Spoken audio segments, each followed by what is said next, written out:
Hey everyone, it's Nikes, and this is a commentary on my 7th season, Ninjago Downfall. This season was a follow-up to my 6th season, Ninjago Divided, and this just basically closed the open end that Divided left with Lloyd leaving the team. So, just so you know, I'm not actually going to be really talking about what's on screen right now. I just have the episodes going because there just needs to be background footage. Uh, but I'm not watching it right now. Actually, I'm just gonna add it in post. But I'm just gonna be talking about various uh forms of the production on the season. So really just brainstorming, writing, and in the end, I'm gonna talk about the deeper meaning that this season has. So first of all, whenever the 2020 Somerset rumors, whenever the rumors started to get leaked, at first I was like, I'm not gonna do a season on this. I think this sounds incredibly stupid and incredibly unoriginal for Ninjago. So at first I was not gonna do a season on this at all. But then the sets leaked, and I thought, you know what? That actually looks alright. I can probably squeeze a season out of that. But whenever the Skull Sorcerer fully leaked and saw that symbol on his chest and its meaning, I just knew that like it would be the perfect follow up to Divided. Originally, Divided was gonna end with Lloyd turning evil, because in episode 7, whenever Lloyd touched the scroll, like it kind of just like possessed him. Since he's the grandson of the first Ninjitsu master, the scroll has a different effect on him basically in my series. So originally the final battle was going to be against Lloyd, but then I decided that since the Skull Sorcerer was green and he had that symbol on his chest, I thought, Lloyd is the son of Garmadon, and the Golden Ninja. I've kind of like always like since he's part of the first Ninjutsu Master bloodline. That's the first Ninjutsu Master is basically the god of Ninjago, so like the Holy Spirits. And Lloyd was I kind of hinted to a relationship between Lloyd and Akita in the earlier episodes, so I thought, you know what, Lloyd can just, become a dad. And it was never shown, but Lloyd and Akita are yin and yang. But so yeah, Lloyd. I just had to write something so Lloyd could fully apply to the Father, Son, and Holy Spirit. So yeah, and after I released episode 2, um, yeah, I dropped heavy hints that Lloyd was the Skull Sorcerer, and a few people like commented like saying like, I think Lloyd's the Skull Sorcerer, and I was like, yeah, that's kind of what I wanted to happen, and it did happen. So that was pretty exciting. But in the season finale, I also kind of poked fun at the stupid theory that Klaus would be the Skull Sorcerer. Klaus helped Omega get back to the main universe. Uh, and so Klaus says something like, "No problem. Now I have to go be the master of the mountain or something." So I was gonna like try and confuse people to make them think like, "Oh, the Klaus is the Skull Sorcerer." So kind of just like leading some misdirection because the overall arc of the season was actually written before I finished Divided. And also earlier throughout the year, I put a bunch of old figures back together. I went through like most of my Legos, and so I was like gathering all the arms, torsos, hands, legs, heads, and I was able to put I think I was able to put back like together like 50 figures in one night, and that also included a bunch of, or no, not a bunch of, but some skeletons from Day of the Departed sets. And so I thought with the dungeon set having a giant skull in front of it at like the front of the dungeon, kind of reminiscent of Garmadon's Dark Fortress, I thought it'd be pretty cool if like it reminded me a lot of the Underworld. So I decided to just with the skull can have it take place in the Underworld. But even with putting a bunch of the figures together, my Skulkin army was still pretty small, so I added in Stone Warriors because I don't even know. I just needed more of an army, and it's my series. I can do whatever I want. I'll probably just retcon a way that it makes sense later, but yeah. And then lastly, something that I like even did in 2016 with Day of the Departed. I've always like had the thought that like if Chima is another realm in Ninjago, then Nighton from Nexo Knights is another realm in Ninjago. So I wrote that into the or I wanted that to be in Downfall, so I put Aaron in episode 9 of Divided, just to kind of say that like, hey, these realms are actually connected. Uh and so I could also use that to explain the whole night armor that the ninja got. And night jutsu was something that I actually came up with in the spring. Well, the name isn't original, but I thought that like night jutsu could be the combination of the agility and the stealth of a ninja and the strength and defense of a knight. So basically just like a combination of a ninja and a night jutsu. It's really simple, but I thought it was a pretty neat idea. Bringing back the original Cole from my first three seasons was also an original idea. And originally, the ninja were going to be in a hunch in the underworld, and uh, Cole was going to come in and save the day, even though he was ultimately going to betray them. But I thought that doesn't make as much sense. That like why would Cole already be in the underworld? So I had to just take place in the normal realm, I guess like the main realm. So yeah, and there weren't any. There was like there was one hint to Cole actually being evil, and that was like why would Cole know to stop the Skullkin like at that exact moment? Like how would he know to show up unless Skull Sorcerer told him to? Another thing that I wanted to do was have Hezekiah ultimately betray Lloyd, and so I wrote the whole backstory of Hezekiah once being a blacksmith who was hired by the first Spinjitzu master to create the, the scrolls of forbidden Spinjitzu. So that was just kind of a way to like explain how they were kind of possessing Lloyd, since it was Hezekiah's plan for a long time. And Hezekiah needed the ninja in order to become human again. He needed all of their elements to become human again. So his plan was to use Lloyd to attract the other ninja. So then the machine that Cyrus built could be used to not only bring the dungeon into the uh, real realm or like normal realm, but also to make Hazajir human again and all powerful. And yeah, originally the Blades of Deliverance were not going to be up here at all, but I thought, I was like, Hazajir has to have a weakness, and so I was like, he made the Blades of Deliverance, and when he's hit by the blades, it basically makes him weaker. The geckos and months were added last minute during filming because I needed more grunts for the army. So I came up with the idea that the geckos and the months were all native creatures to the underworld, and whenever the Skullkin took over, they enslaved the months since they were really powerful and they could do a bunch of heavy work and be like bodyguards and stuff.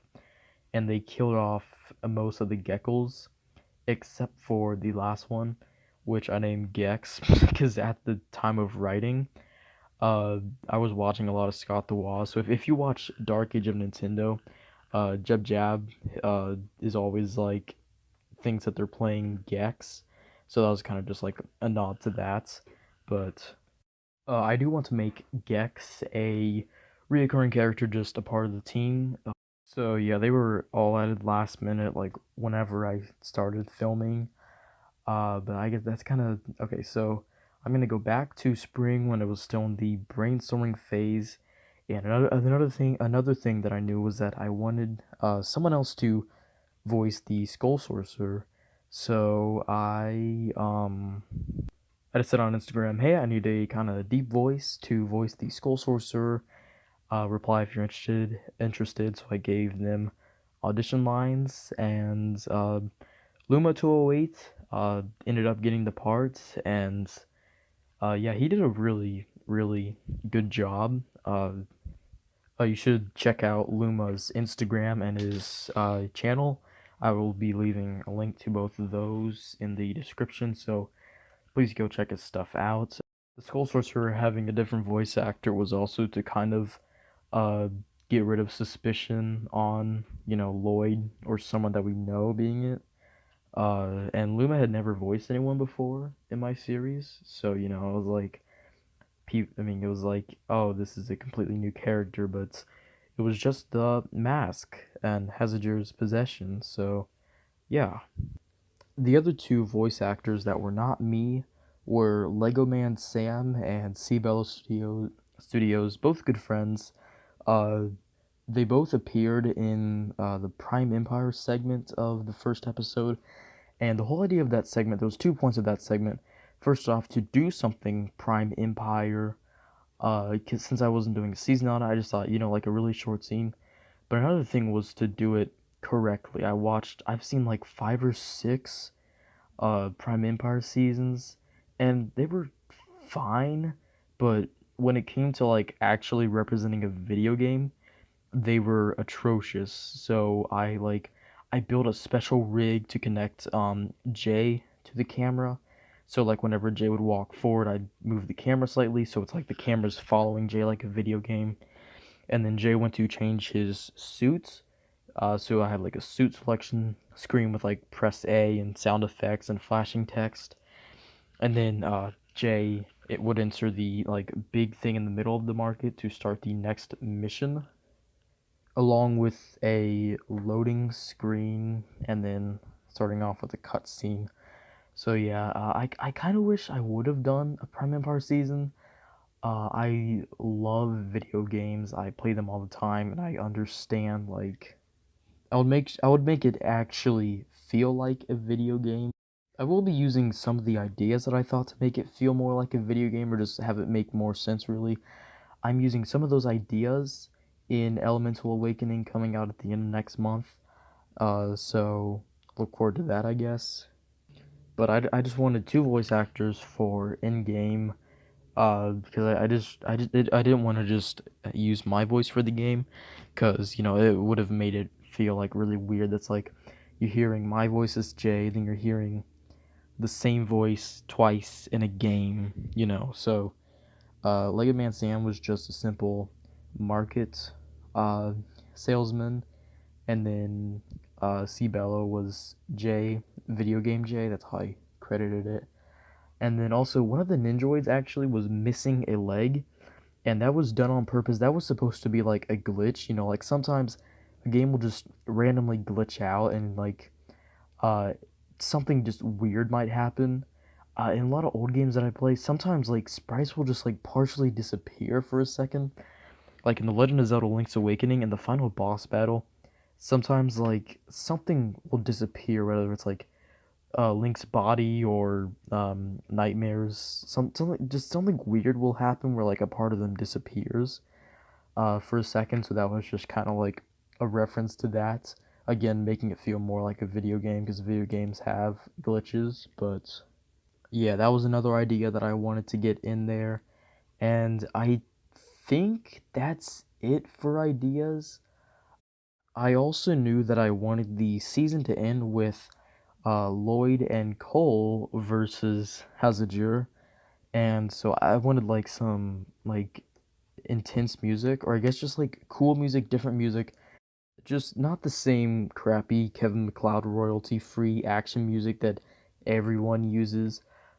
And so when I was editing episode 2, I typically have like Chrome open and YouTube playing. And so whenever I'm editing episode 2, I was watching the Angry Video Game Nerds 4-part Castlevania series, and before every game, he would have like a bunch of just like quick cuts of action along with like music from the game. And so he used Simon Belmont's theme for the Super Castlevania 4 intro segment intro, and I remember it just clicked there, and I was like, yeah, that's the track. That is gonna be the track that I'm using in the final battle. One thing that I set out to do with the season was to improve animation, so I just started doing some more things, easing in and out. I started shooting like action scenes multiple times. Uh, there was like, I think it was the shot in episode 2 where Cole hits, I think it's Crazy with his sword. When Cole hits Crazy, I think I shot that like 5 times, and I think I ended up choosing the fourth one, but yeah, I just went over them and I was like, I remember I liked the fourth one the most, so I used that. So that's something that I also did, shot things multiple times and picked my favorite. Uh, so I'm pretty proud with how the animation turned out. It's just that in some scenes, I was focusing too much on the animation and not enough on the lighting. So there was light flicker, and poor lighting. So I'm trying to work on that with Elemental Awakening. I'm trying to fix that because I think I've got the hold of animation now. So yeah, that was definitely a main focus, and I think I did pretty well, especially looking at the final fights of Divided versus the final fight of Downfall. You can definitely see a huge improvement there.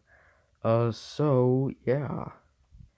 Overall, the full actual production of the season, which I consider like shooting and editing, that was a little, yeah, that was a little bit more than a month and a half from like, I think mid August, like August 20th to October 3rd. Uh, So shooting began like the Friday after I got the new sets. Or no, I think it was the Thursday after I got new sets. No, I think it was Friday because Thursday was when I. Okay, I started shooting the season the Friday after I got the new sets, and I finished editing on the 3rd. So, yeah, that's probably been the shortest production time any season of mine has had, a month and a half. Because A New Beginning, while that was also 4 episodes, that was done in 2 months. Now, I think it's easy to see why. I had a lot more time for Downfall. I did school online completely over the last semester. So basically, once I'd be done with school, it would typically take like 2 to 3 hours every day. So, as soon as I'd finish school, I'd get to work on continuing the episode.